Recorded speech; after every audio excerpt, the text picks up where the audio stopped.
गहराई से विचार करने पर आप इस परिणाम पर पहुंचेंगे कि अन्य जो महान आत्माएं हैं उनके दिव्य जन्म दिवस प्रायः किसी तिथि से संलग्न। उदाहरण के तौर पर श्री राम के जन्मदिन को रामनवमी कहा जाता है क्योंकि वह चैत्र मास की नवमी तिथि को मनाया जाता है। इसी प्रकार श्री कृष्ण के जन्म दिवस को श्री कृष्ण जन्माष्टमी नाम से लोग जानते हैं क्योंकि लोग श्री कृष्ण का जन्म भादो मास की अष्टमी तिथि को मनाते हैं।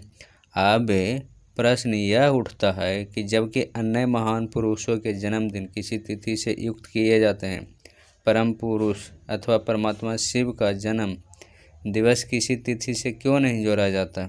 इसके दो कारण हैं। एक तो यह कि श्री राम अथवा श्री कृष्ण का जन्म तो दैहिक जन्म है। वे शिशु तन लेकर किसी माता पिता के यहाँ लालन पोषण लेते हैं। वे माता पिता उनके इसके जन्मदिन को जानते हैं, परंतु परमात्मा शिव तो स्वयंभू हैं। वे श्री राम अथवा श्री कृष्ण की भांति किसी माता पिता के यहाँ शिशु तन में जन्म नहीं लेते हैं, बल्कि वे तो एक साधारण वयोवृद्ध मनुष्य के तन में दिव्य प्रवेश करते हैं, अर्थात स्वयं साकार होते हैं। इसलिए गीता में कहा गया है कि मैं प्रकृति को बस करके इस सृष्टि में अवतरित होता हूँ।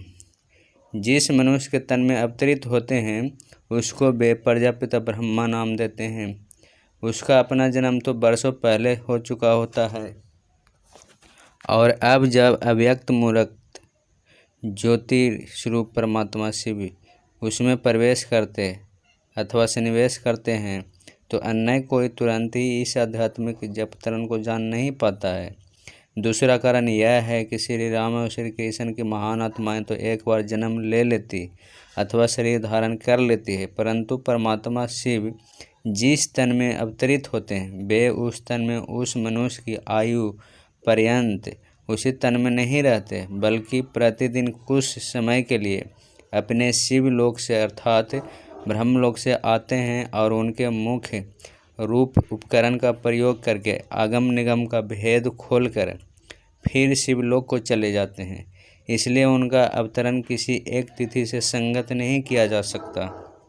फिर भी फाल्गुन मास वर्ष का अंतिम मास होता है और इस कारण वह कल्प के अंतिम युग अर्थात कलयुग का प्रतीक होता है और कृष्ण पक्ष की चतुर्दशी तिथि कलयुग के भी अंतिम चरण का सूचक होती है और उसमें अर्धरात्रि का समय अत्यंत तमोप्रधानता का द्योतक होता है।